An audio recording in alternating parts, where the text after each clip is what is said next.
I've been feeling too dark, trying to see a new light, trying to fly to new heights. Alright, it's time to level up. Come and stay a while, yeah. It's to the kingdom live, yeah. Always the behind, yeah. Now, do you know your love language?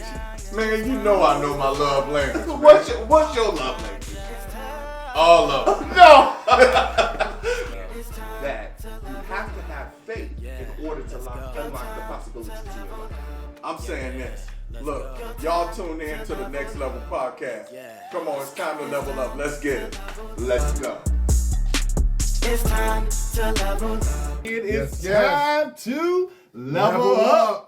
Yeah, thank you again for joining us on our podcast series. Again, in the beginning, I want you to like, share, and subscribe because you don't want to miss what we have coming up this week. Now, it's been talked about, you've heard it, and here it is. We're talking about mental health awareness. Yes. It is just so important that we talk about this, but I am your host, Dwayne Sylvester, and I am here with my boy. Y'all know what time it is. This is Brother Fred. Let's level up in our hearts, our minds, and in our spirit. Let's get it. And let's go. All right. Again, as you can see sitting on the side of us, we have our lovely wives, our beautiful wife. This is my wife, Latasha Sylvester. And this is my lovely wife, Laquana Bolton. Laquana. Yeah. So, we always like to start out with fun and laughter. It's nothing like having that joy. But while we're talking about this topic, mental health awareness, it's just so much going on today. We've been, we're on the other side of a pandemic, and we've been kind of forced back into society under a new way of living and doing things. Yes. And, now more than ever, we seeing so many people dealing with mental health, as a joke in a sense, we've talked about, like, is it the food? Like, what, what's really going on to make, people feel like they can't handle it, like they can't, cope with life, and it's very important. I know, we make light of things on this show, but this is one topic that is very, very important, and it hits close to home. For me as well, because my wife is not strange to even share, her story. So we're gonna get right into it, and honey, just go a little bit into telling your story and how you dealt with mental health and how it affected you. Well, at first I didn't know that I was dealing with a problem because I think most women, particularly Black women, feel like they have to carry everything on their shoulders and they can handle it. So let's just handle it. Right. And we've been doing that for so long, it's become normal to us. So mental health really didn't click in my mind. I didn't think that I had a problem or I needed help. Okay. I just felt like I needed to be stronger. Oh. Right. So again, we're going to talk about key signs to look out for, things that you may see and experience in people that you don't know, that can be helpful and beneficial to not only yourself as to the family. Absolutely. And even if you're one that's dealing with an episode or something that you're feeling like almost like an outer body experience, like this is not my norm behavior, but I don't know what it is, because like you said, I'm strong, I'm able to handle it. Yeah. So what was it that made you aware that you were dealing with this mental health? Actually, I didn't deal with it. It dealt with me. Okay, can you share a little bit about that? I got to a point where it was too much for me, and I had like a mental break. Okay, so the viewers know what you're saying. When you say it got too much for me, can you elaborate on that? What do you mean by it got too much for me? Life, what? Pressure, work, day-to-day life, being a mother, a wife, working full time, a lot of hours, and it just became too much for me. Besides taking care of my own family, my extended family as well. So I felt like I could handle it. I could just be a little bit stronger, but it wasn't that. It was I needed help and I did not ask for help. Okay. Let me and that is so important you said that, because even with mental health, just like my wife and I, we were talking about this morning, is one of the things about mental health, it's okay to say that you're not okay. And that's one of the things. It's really okay to say that you're not okay. Because that's taboo. You know, a lot of people, when they look at strong men or women or just our culture, you know, like we wasn't raised to talk or to share. Absolutely. No. So and you were judged. You were judged because, like, if you said that, you know, you felt like you needed to see a therapist or you need to see a psychiatrist, you know, people would label you as a person that's crazy or well, what's going on, you know, or an embarrassment, you know what I'm saying? Absolutely. And so and I was looking at a program and they were talking about, you know, there were different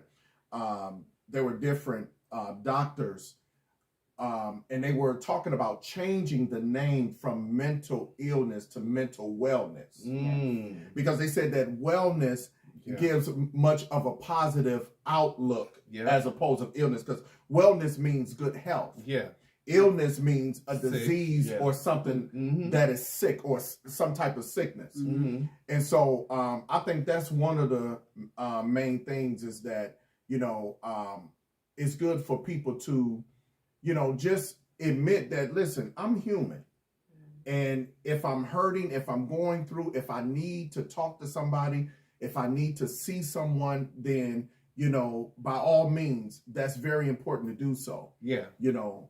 So the question begins. I want to ask is that, because we're all sitting here, we're all believers. Absolutely. And so we trust in God. We know His word to be a way maker, a healer. His word remains true. So can you speak on why do we have to seek counseling if we have sought God in this? That's very important. I'm going to tell you why. Well, first of all, the Bible says, in the multitude of counsel, there is safety. So what that generally means is that normally when people are overloaded or overburdened, and first of all, we do go to God, you know, and that's, as believers, that's our first reaction. I'm going to go to God. I'm going to pray. I'm going to ask God to give me strength or take away whatever that I'm going through. And understand, by us going to get help, it doesn't mean that you don't have faith in God. As a matter of fact, that's a sign of actually that you're moving in that. You know what I'm saying? You're moving in that place where you're doing what the Word of God is saying. And the word clearly says that He will lead and guide us to all truth. So even with us seeking God, could sometimes, like you say, a multitude of counsel means that not only you're seeking the Savior, but sometimes that's just not enough when it comes to how far gone you may be in. The further you are, in your mental wellness. We'll put that in your mental wellness, that you're so far into the depression, that you know that you may need to seek, you know, outside sources inside. Of course, God is the first and foremost that we go to, but it's okay for a believer, for a Christian or a person to seek outside. And even if you're not a believer, it's okay to seek that, you know, outside help, because sometimes you just need that that other person, you know, to talk to, especially somebody without that's it coming familiar with so where it ain't coming from a judgmental you know place. So Quana, can you speak to any thing? Do you Have you had to deal with anything in the mental wellness? And that's you. I like what you said because we switching it up. So I'm not even putting out illness because we're saying mental wellness because this is an awareness. Yes. And right now this is mental health awareness. So we're talking about mental wellness so that we're able to know that if you're listening to this platform and you feel like, hey, I may be experiencing some things that it's okay for you to seek counseling. You can, or whatever avenue you feel comfortable doing. And we're going to talk a little bit more about the process, what you went through. But can you speak to, mental wellness in its entirety? Have it affected you in any way, or do you know anyone that close to you that it has affected? It has affected me. There was an experience that I had went through, and it was the death of my mother. Mm-hmm. My mom had passed April the 16th of 2022. Mm-hmm. And then I think it was like 10 months after, my father had passed, February 26th of 2021. Mm.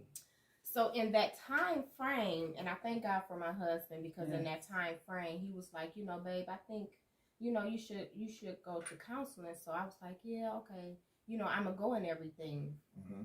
So in that, I had to get to a point to say, okay, I need help. Mm. Because while in counseling, I was in counseling because the grieving of my mom, because as I was grieving, I didn't want my emotions to go into depression. Mm-hmm. Because some people, when they lose a loved one, in their mind, they're like, they're not coming back. Mm-hmm. You know what I'm saying? So in my mindset, I said, okay, I'm going to need help because I can't deal with this. Mm-hmm. And I had to recognize and say, I'm a believer. I believe in God. I'm a woman of God. I know how to pray, but okay, I need help. Mm-hmm. Right. Now, before you go on, because I heard you say a key word that your husband has said, I think that, you need to seek counselors. So was it something verbally you were saying or doing that made him recognize that, or just him just saying as a support system other than him that you need to go? Because I wasn't showing any emotion. I wasn't showing any emotion of like crying or anything in my mindset.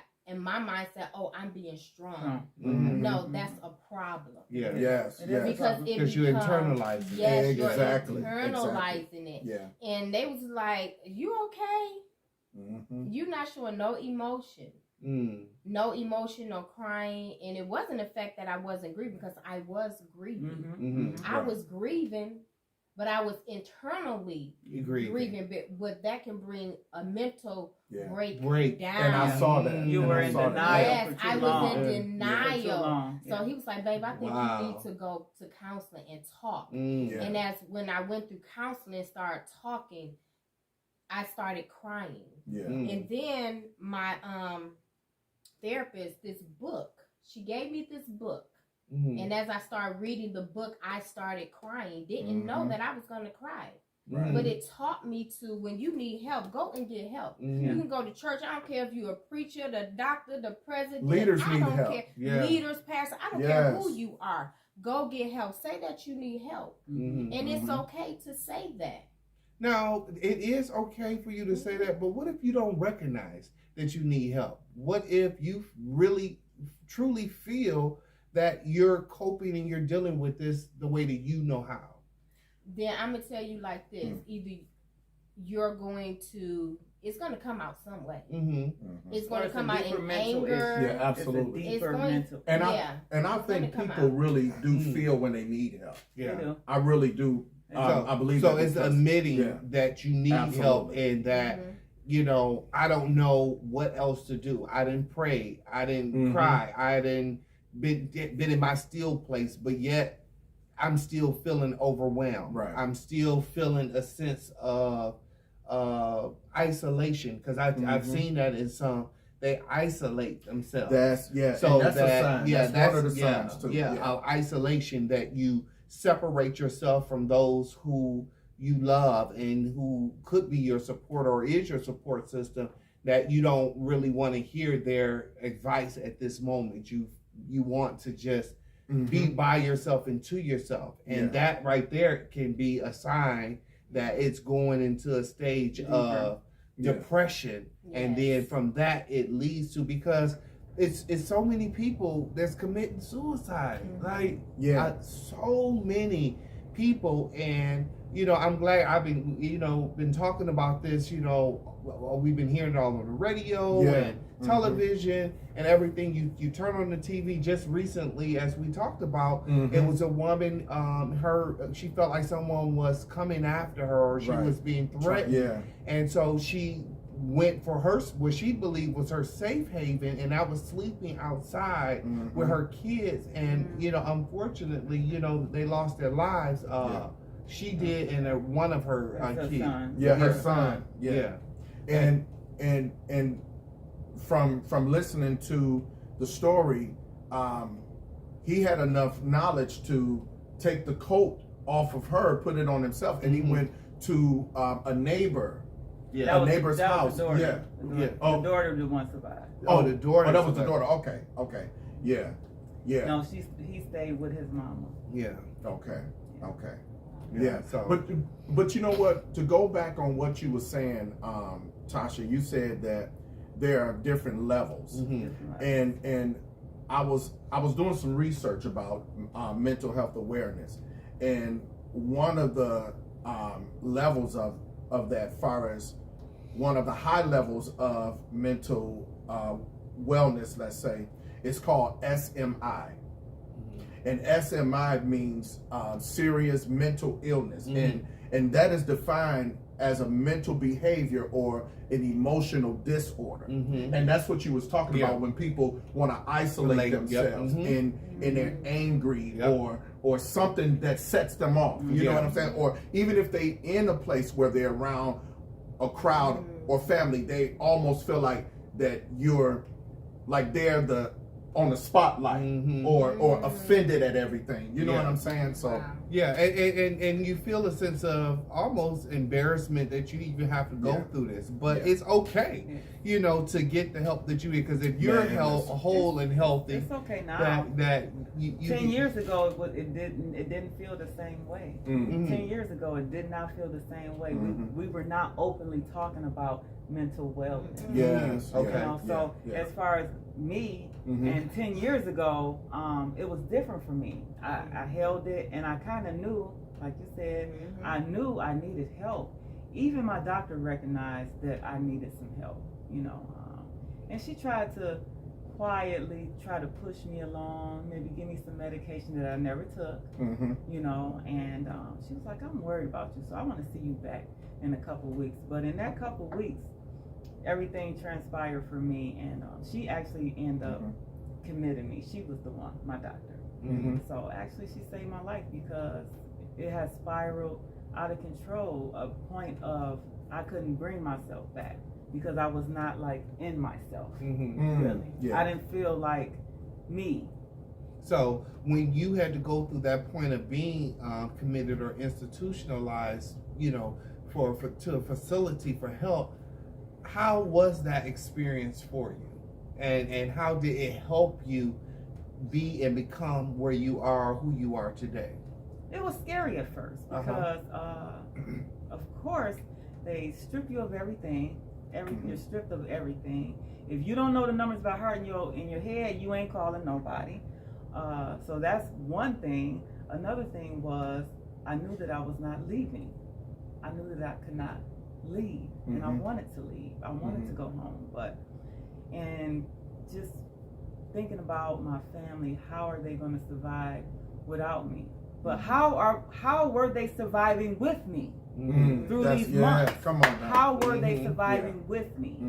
You know, so being there, it transformed me. I feel like that was the worst time of my life, but the best time of my life, because I got a chance to really see who God was. Explain that, because for those, I'm just saying, no, really, because for some, they don't believe. Like some people, all of our audience and all of our people is not believers. You know, we stand in a vein of faith, and we believe, and we have. And at that time, I was a believer, but not really a believer. You know, I was still in the baby stages. So, for him to bring me to a place where I could hear him. Yeah. So I that's finally was in a place where I could hear him. 'Cause So it you were was in a nothing quiet else. place. Quiet place. Yeah. I didn't have anything. Okay. No clothes, no shoes, no books, no nothing. The only thing I could rely. What you had? You I had a had- rowboat, huh? You talking about no clothes? No, Wait a of minute. my own. Oh, okay. Wait a my- minute. What kind of Right. facility Hey, is right, this? right. What kind of Hey, facility hey, is look. this running? Right, you gonna go back to the facility like, hold on, wait a minute, y'all had my Right. Y'all just had them naked? right. Wait a minute. Right. Like, what kind of facility is What this? facility is this? Look, everybody be checking in. Oh, look. Right. I'm dealing with. Right, yeah. But, we make fun, but that's, I veer. It was scary So, being away from my family though for a month inpatient and a month outpatient. That's a pretty long time to be away from your family, and you've never been away from your family. And at that time, my husband really didn't understand mental wellness. So when I would talk to him, it was just the typical conversation. Honey, you know they're going to label you. And I was asking him, who are they? And I don't care. You know, because I knew what I was getting there was what I needed. And you know what's so amazing is that you don't look like you've been through it. Yeah. Isn't that the powerful? Yeah. Isn't that the glory of God? That's That how the is glory the of God glory, is. yeah, because automatically they want to see you slumped over. Exactly. They want to see like so, hey, this. She done been to the nut hut, like that joking fun about it. But it's really no joking matter. She's seeing a need that I need something more than what I'm getting.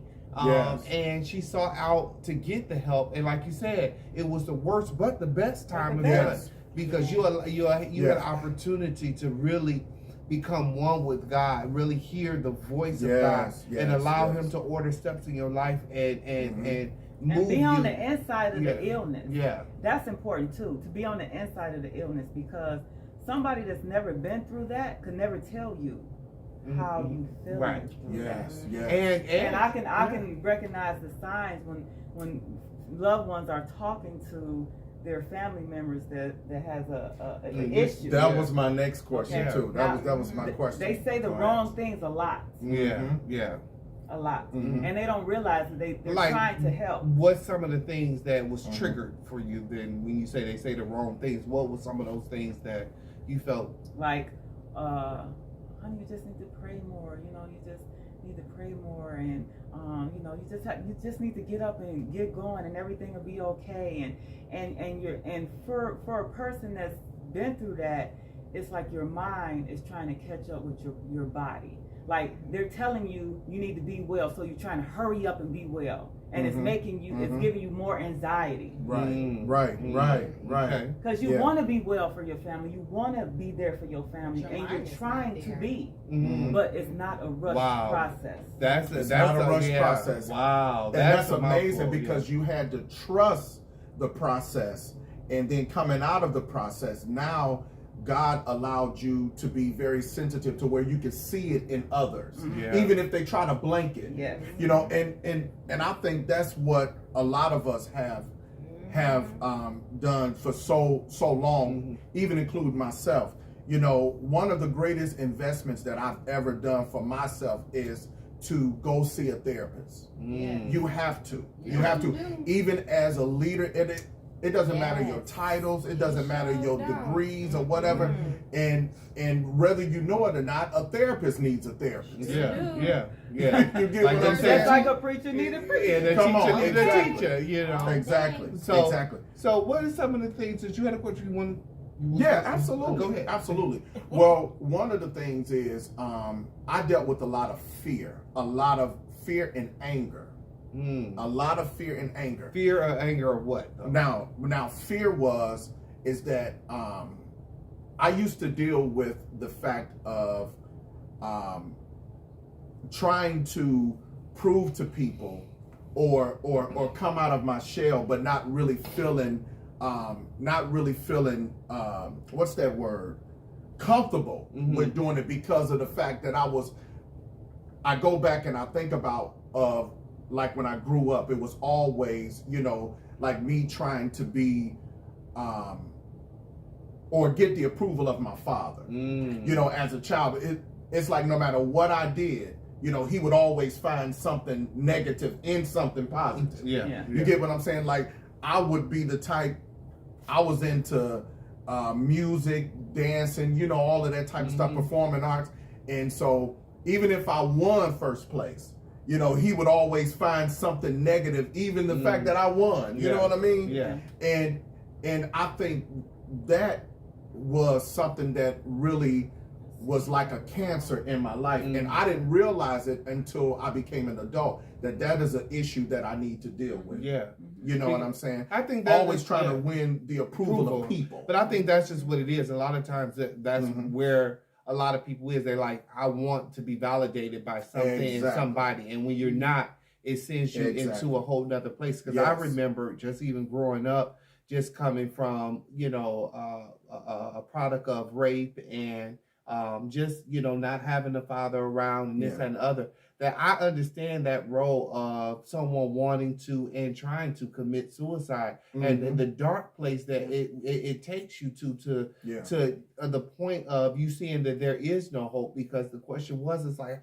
we see it so much, and you look at these people and you seeing strength in them, and you seeing, you know, validation, and it's like, but they still at a place of not feeling that acceptance or that worth of their own. So they go to and going to that dark place is a real thing. It is a real thing. And it's so many of us put on this facade like we got it going together, like we got it going on, when in actuality, you really out here struggling, just trying to maintain, like I say, seeking approval, seeking validation, internalizing your hurt and your pain. You know, all of these things are signs of knowing that you need something outside of yourself, you know, and it's okay for you to, you know, reach out and get that help. Because, Absolutely, man. You know, I'm glad that they're talking about it now, because it's not as frowned upon like 10 years ago. Oh, man. You know, when they released and closed, like some maybe a little longer, when they closed all the facilities and just put these people out on the street and just like, okay, fend for yourself. So, you know, it really, you know, shows that people are now paying attention. They are. And you know, we could do better. But we, you know, they are paying attention to the needs that and the cries out that people are, you know, having. So, and one of the things, Sylvester, is that, you know, you can't escape life. Right. I don't care what you do. You cannot escape life because you know, you can be a Bible scholar or whatever, and Jesus himself went through something in the flesh on earth, you know what I'm saying? And he told us, listen, look, in this world, you're going to have tribulations. Be of good cheer. I've overcome the world. And I think that was one of the things that I had to really, that was one of my major issues was, Lord, deliver me from people. Isn't that amazing? Deliver me from people. Right. That's being set free. That's right there. That's being set free. Tasha, I had all these other things that I'm going on, but the fact is when I got to the point where I said, the hell with what people think. That was man, that freed me. And it was liberating. It was liberating. Because again, you know, like I say, people don't have a hell or a heaven to put you in. And at the end of the day, you know, quiet as kept, they dealing with issues and things, but they, you know, covering it up. I think that was the point in my life where I became a little bit bolder than I've ever been in my life. I was always quiet, behind the scenes, wanting to be behind the scenes, but coming out of that was different for me because I felt like I learned something and I had something that I never had before. And that was, and I knew how to use the Holy Spirit. The power of it. So again, I'm gonna let you piggyback, but again, some people do need medication. How does medication play a role in stabilizing your mental wellness? But I'm gonna tell you, Mm-hmm. I still take medication to this day. Mm-hmm. Not as much medication as I was taking coming out of the facility, but I still do take like mood stabilizers to help with my mood. And I It's take needed. yes, it's needed. Yeah, absolutely. Absolutely. Yeah, And I'm not ashamed to say Yeah, Come on now. because the funny part about it is, Come on now. you know, like you not too long ago when you had ran out and I you was like, ran okay, out. cool, I'm doing well on my own, because a lot of times when we you're on stopped the taking medicine. the medicine and you stop. And then, like Yes. you say, you was like, I'm coming unhinged. Right. You know, like, give me my medicine. Look, I need the medicine. Right, because right. you now start realizing Right. that I do need the yeah. medication. So, you know, sometimes it is the prayer, you know, but prescription. Prayer Mhm. You and need prescription. everything. You need prayer, the brotherhood, the sisterhood, the pastor, Right. whoever the counselor, you need it. Yeah. Yep. And I'm going to tell you, one of the things that I thank God for my wife about is, you know, and I know a lot of people can't handle this, but this was good for me, is that her tough love. And I'm going to tell you, and I joke with her about it now, but I remember I got to a low place and she had to, you know, minister to me, but her way of doing it was like, you know, get up, you know, like, what the hell you sit up there doing this and worried about this and get That's up, fine, you know. And then, but the fact it helped me because she was like, see, what you need to do is get your butt up, start going to the gym or something, start doing this and start doing that. And she was like, you know, you sit around here praying, you talk about this, you talk about that. Believe what you saying, you know. Yeah. But at that moment, because like right when she was saying it, I was kind of getting mad, like, okay, chill out now. Yeah. You know, I started feeling Ike like, oh, all right, Anime, you trying to help Ike. But the fact is that. But when she was, but when she was saying it, at first it kind of made me mad. But I was like, but I started listening. I'm like, wow. I'm like, you right. And then, you know, but her reaction, see, that's how my wife is. You know what I'm saying? Because she saw me in the slump for so long. Yeah. You know, She always and gonna let you stay there for so and long. then, listen, and I have to thank God for you too. Yeah. Uh-huh. Oh yeah, because you and Quanta the same way. Because you did me like that too. way. You Yeah. did me They are like the that same too. way. But all I'm saying, and I say that to say this, and even our viewers, those who are watching, it's good to have somebody in your life that holds you accountable. And not only that, that knows you and Yes. knows what it will take to help Yes. pull you up out of it. Because Absolutely. again, it can have an adverse effect, that type of pulling out, that directness, Yeah. because like you say, sometimes people say the wrong things. Yeah. Yeah. But when you're doing it out of love But when you know the person, and you it's know the different. person, you know how to pull them by the bootstraps and do it, or you know how to guide them by the hand to take them where they need to go to a And facility. see, that's what I'm saying. See, the difference is they see your worth and Yeah. they remind you of your worth. Yeah, yeah. They Absolutely. remind you of your value. And see, that's what you did for me. Because And when see- you're in that low place, you don't know, but because when you're in that low place, you don't see none of that. You don't. You don't see nothing but the negative. No, You don't see Right. nothing but the negative. That's You all know. you Yeah, see. and Sylvester, you was like that. We talking about, oh Lord, I'm so tired of you. And right, and then my wife over here, I said, man, let me I get can't myself win for together. losing. I know. Look, let me get myself together. But that's just what it is, because it's Yeah. done out of love. You know what I'm saying? Yeah. Genuine love, and especially when Yeah. you know what you're equipped with and the power that you have. And then we all talk. You know, of course, you talk with your wife. I talk with you, so I know if it's a level of, okay, man, you need help, or it's just one of them tough love Oh, things. yeah. Like, get it Yeah, together. yeah. Get it Absolutely. together. That's true. You in this woe is me, you know, and like Yeah. you say, you got the power of God, living word in you, and it can overcome anything that you know you're faced with. But in the same sense, again, sometimes you have to check into a facility. Mhm. Yes, That's what we're there's nothing saying. wrong with that. Sometimes you know you have to take medicine to help balance and get your mood balance out. Yeah. Sometimes you do. Sometimes you just need to fall on your face and pray. Sometimes you need tough love people in your life that will Yes. just pull you up by the bootstraps and That's say, right. get it That's right. together. Get it So together. knowing that individual and knowing the person allows you to be able to deal with different people with different situations and circumstances, and never, be proud to say, I need help, Yeah. So I think I will never be that way again. Mhm. Proud to say Mhm. that I need some help because I know how far deep down you can go and the time it takes for you to get back.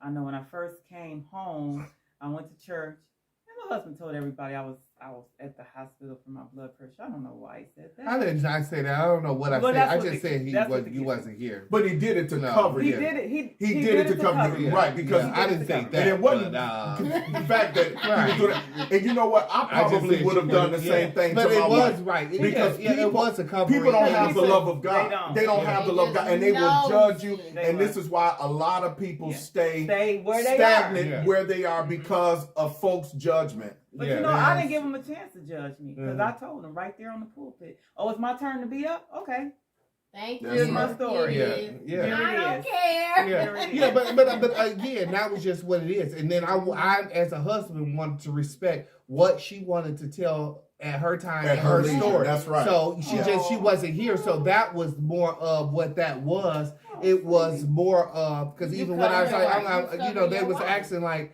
where's your wife? Oh, she's not here. That's just basically Right. what I left it as. And then when I said that they had begun to ask, okay, we ain't seen them. And I asked you, like, what should I tell you? And you did say, just tell them, that it was in a facility. But you gave me permission Listen, to exactly. do You're that right. because I didn't want it to make it like I'm throwing you under the bus or I'm even Right. shaming you or anything like that. Again, I wanted you to give me direction on what your testimony Exactly. ultimately was going to be, Yes. what experience you was birthing. I wanted Yeah, to, 'cause God got the glory. yeah. God Again, got the he's glory out of going to that. get it, but Yeah. as I cover you and you cover me, That's it's not right. keeping secrets, as they Right. say. It's more of You just allowing want you to to just tell tell your my story. story. You know. Right, right. So it wasn't up to Right. me because I couldn't go elaborate. Heck, I was locked out the facility. I couldn't get in. Right, right. And when I got in to see you, it was a very uncomfortable situation. You had people just staring at you and stuff. I'm like, oh, I sat on the edge of my chair. Like, Hey, listen. Right, Listen, it was. give us- hey, listen, hold what in the world on. is Before going on we, here? before we move right along, because look, I just want to share a little, I want to share, like some statistics that I looked up, but before we go there, give us an example of what you, No, because it's Oh, not. the It, guy that was- it that I really was is scared not of. right. It really is not a laughing matter because some people, in these facilities, really need to Right. be there and really is seeking this No. help. But again, we're because not laughing like that. No, We no, want to know. No, like, so what my you- experience is Yes. the funny experience. That's what's funny. I just Exactly. wanted to bring clarity Mm-hmm. to that because when I go in, you're going through a double door already. Okay. Again, you're stripping of your things. Mhm. Like you can't visiting people. You can't bring in cell phones, Okay. anything on your person. Okay. So they allow you to come in one door. Those doors are securely locked behind you. Then you're like in this middle area. Okay. And then they open up another door and allow you to be in with the patients. I don't want to Okay. say inmates, Yeah. patients. Mhm. And so, I'm sitting and I'm waiting, for my wife to come. And it was a guy, you know what I'm saying, that was doing like what you see in these movies. Like he had a blank stare. So he just looking at me without blinking and just began to case the room, like begin to just walk around the room. So But he's looking at you at but the he's same looking, he ain't took his eye off of me. It's one of them sharp, hard Because stares. I told you know? I told my husband I was scared of this guy because when he Yeah. called, I said Okay. I was scared of this guy. I said I don't have no weapons, but I still do have my wig on, honey. Yeah. If I have to use it, I will. Yeah, so I mean, it was just like it was a different experience. Like I say, I've never been inside any type of mental wellness facility. I've never been inside a prison. You know what I'm saying? So to see some of the reactions It you was- see, it was stuff, different. it was different. It was truly different. You know what I'm saying? But one You thing I got can people, say- talking in a corner to themselves, Right. and all of this. You're like, oh my Mhm. God, like what in the world is going on here? You know what I'm saying? One thing that I can say though is a lot, and I paid attention to this while I was there. Mhm. A lot of them are not. I think they're spiritually challenged. They're trying to get over here to the Lord. They're trying. Their mind is trying so hard. It just don't know how to get over. Okay. You understand what I'm saying? To get to that space, to be able to be free. So they're in spiritual warfare. So it's like the enemy and and them trying to have a relationship with God or a higher being, and it is. And like I say, that's a break. The mental break. That's what happens is when your mind and your body is not communicating the same thing. And I think that's just what it is with people. And when their mind or their brain or their body can't communicate, they can't convey what it is that they're experiencing and what they're going through and what they're trying to get through. And so I think that's some of the stuff that a lot of people deal with, and they don't know how to do it. But it's so much hope that's out there. Again, I never want anyone to ever think that we make light of this conversation and that we're laughing and joking. This is our podcast. This is, we have a lighthearted and fun with each other. But just know, if anybody is watching and that you're experiencing and you're getting any valuable information, that you use it to the best of your ability. Whether it's seeking prayer, whether it's going to get yourself checked in, whether it is getting, some type of medication to help, get you to become the whole person that you are. Because this is why we're having it, to bring awareness. To this mental health that is plaguing, so many of us these days. We came out of a pandemic and we had to be separated and quarantined and pushed away from people, and now you being pushed back into society and all of that causes anxiety, it causes stress. It does. It forms a whole bunch of things that sometimes we just don't know how to cope with. And so, I do want to make sure that our viewers know that just because we're laughing and enjoying one another doesn't mean that we're making light of what is going on, of the situation. So I do want to make sure that it's clear. I do want you to tune in because it is some helpful information we will be sharing at the end here. But again, I want to let you know that you can have joy, down and experience it abundantly. If you can seek the help that you need. If you're experiencing any of these signs, you know what I'm saying. So I definitely wanted to make clear that because we have fun. If y'all see any of our episodes, we have fun on here. But this is not one of those like making fun of topics. We want to bring awareness because again, my own wife, like I say, she experienced it. She's went through it. She, firsthand, I experienced, trying to commit suicide, not wanting to, trying to commit suicide twice in my life, and both attempts was unsuccessful. So it wasn't a good time during that time, but I'm in a good space right now. So I can talk about it. I can laugh about it. I'm thankful and grateful that I'm extended the opportunity to be able to sit here and even talk to you about it. Because it was a time that I could not. So I understand, when you hit that low place. That frees you. And now that you're free and you're liberated, you can smile and have joy, back in your life. So you know what? Just think about the topic. Mental health awareness. Awareness means consciousness. It means the knowledge or the perception of a situation or fact.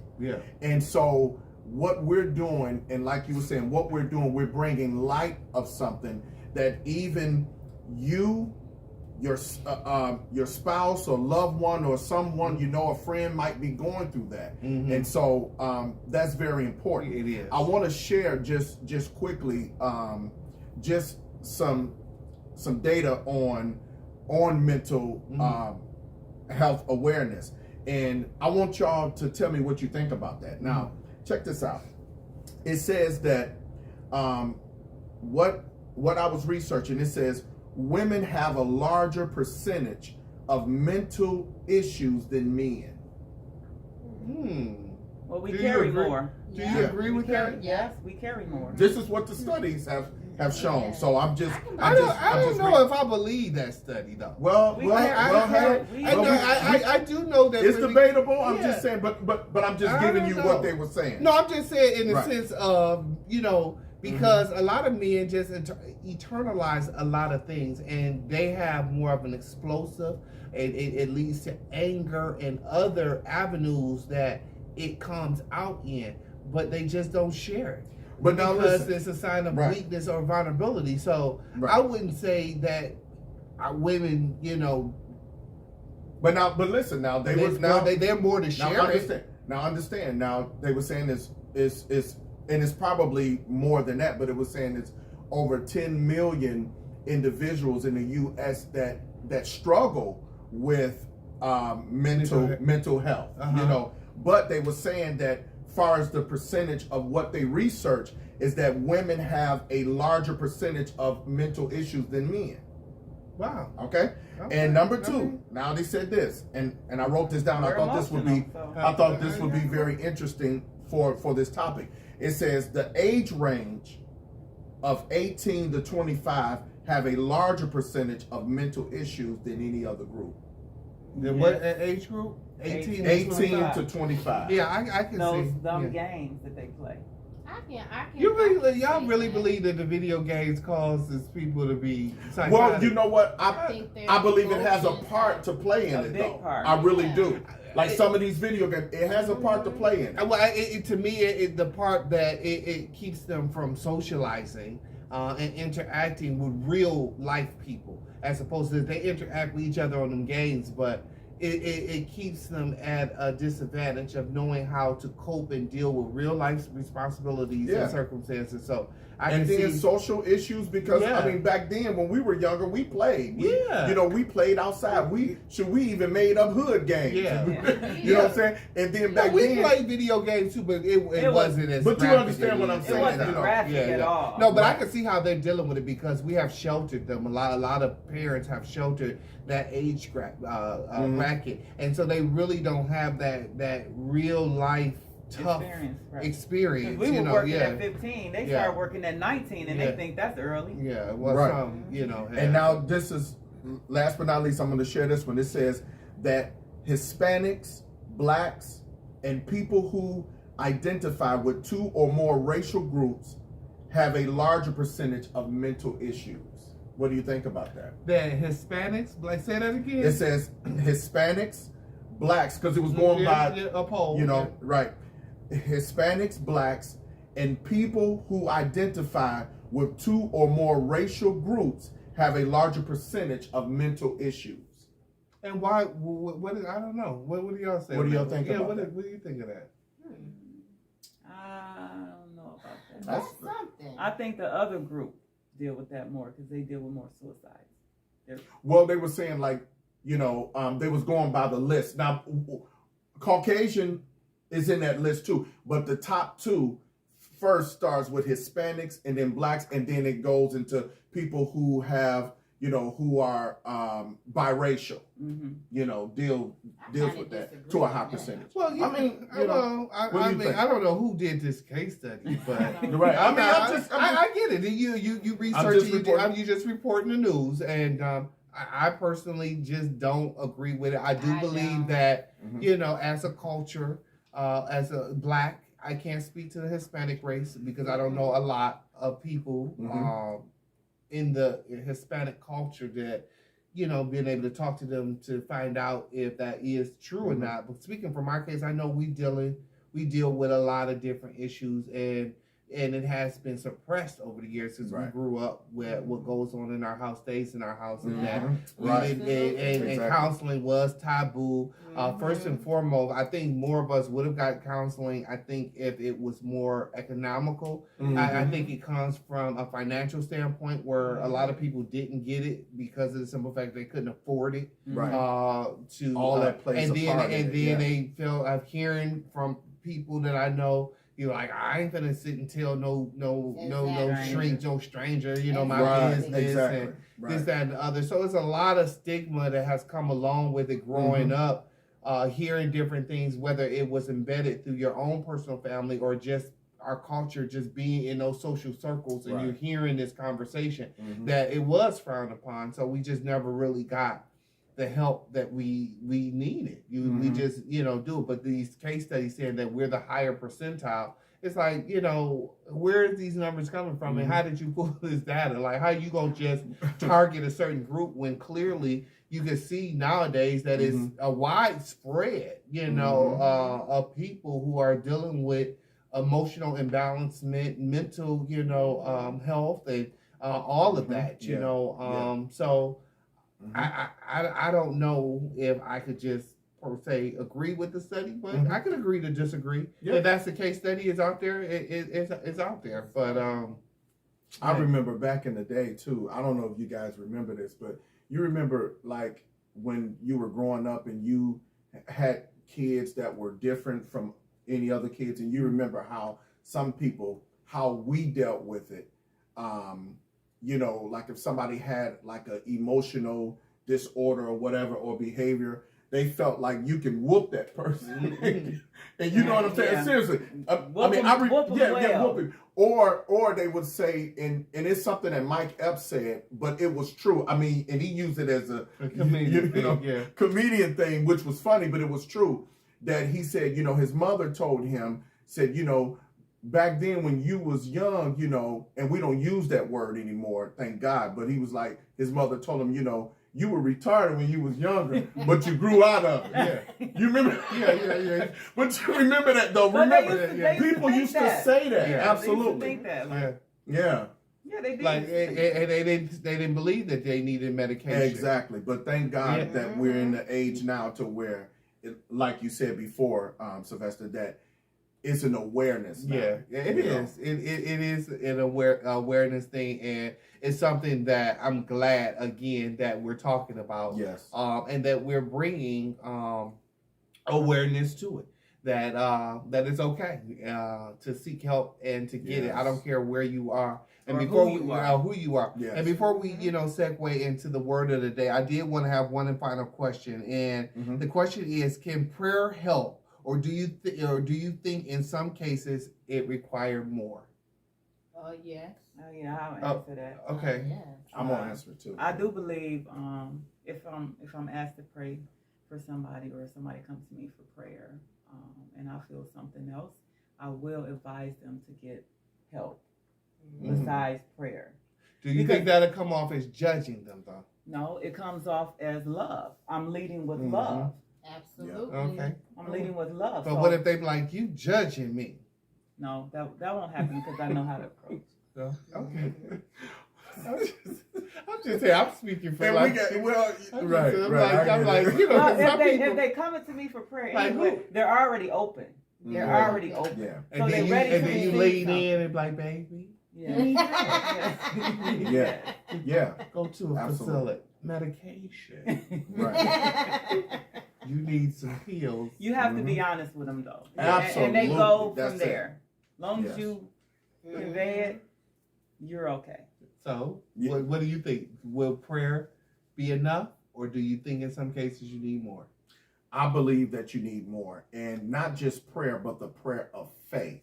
Mm-hmm. And Tasha said it good. You have to be honest with people.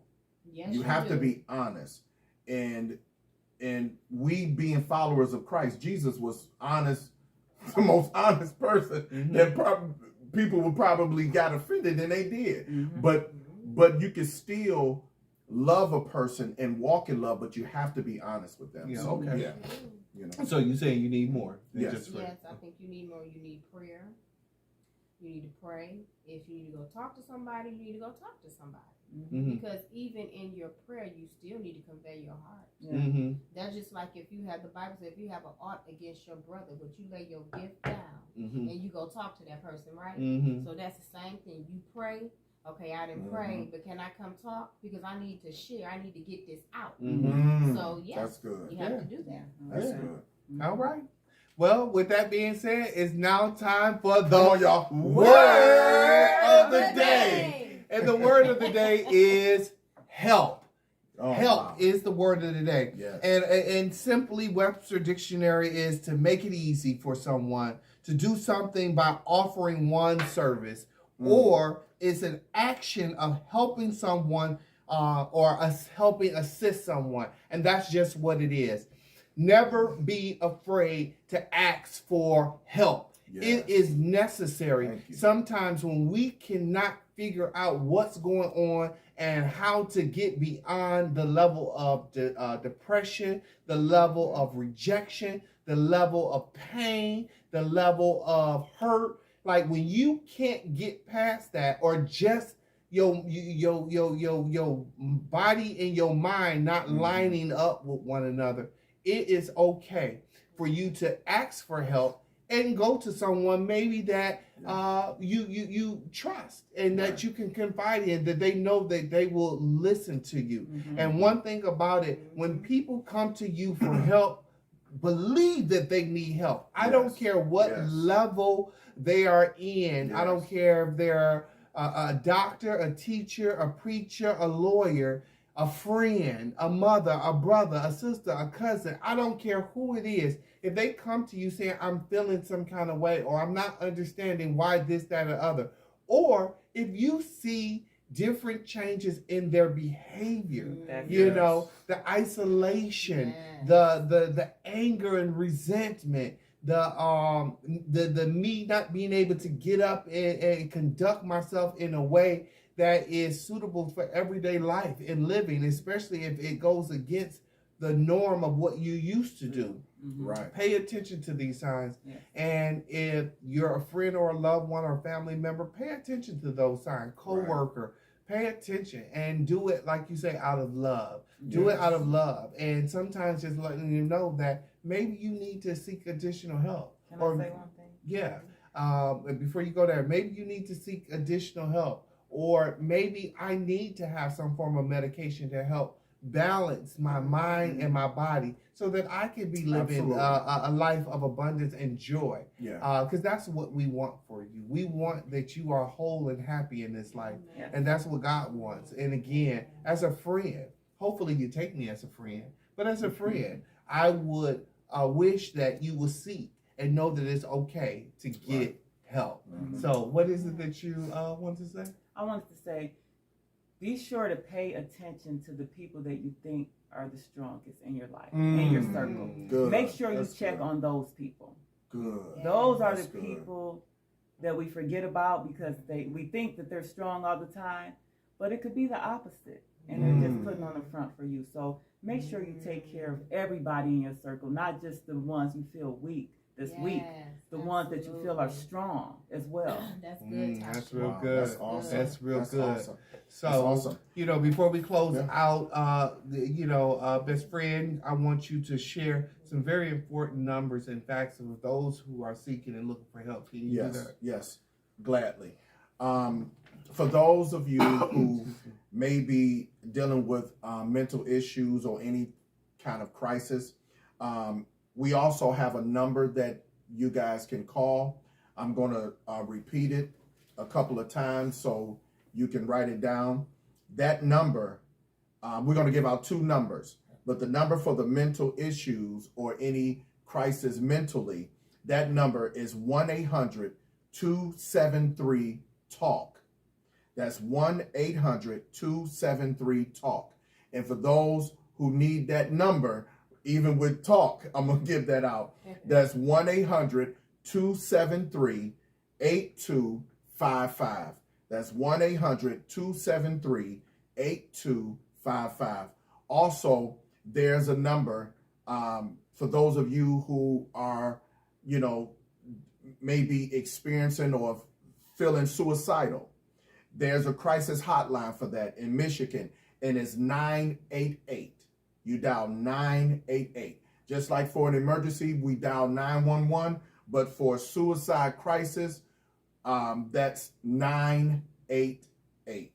Again, thank you again for joining us. I know we've had some laughter and some fun on this topic in this show, but I just want you to know that help is available. Yes. Please take your life and those that you love and that you're around life seriously. Yes. Pay attention to the signs because you can be the very person to save someone's life.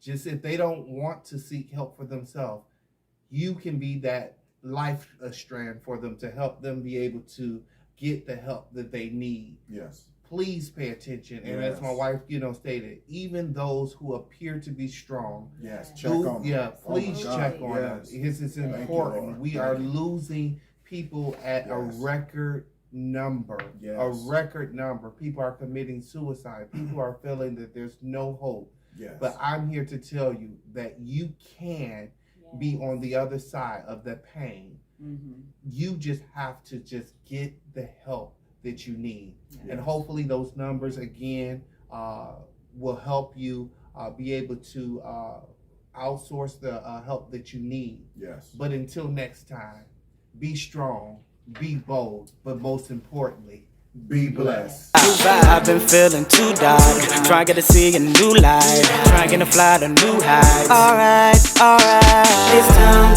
to level up, come and still while you. It's for the kingdom love you, always the behind Let's go. us. Now, do you know your love language? Man, you know I know my love language. What's your love language? All of them. No! That you have to have faith in order to unlock the possibilities in your life. I'm saying this. Look, y'all tune in to the Next Level Podcast. Come on, it's time to level up. Let's get it. Let's go. It's time to level up.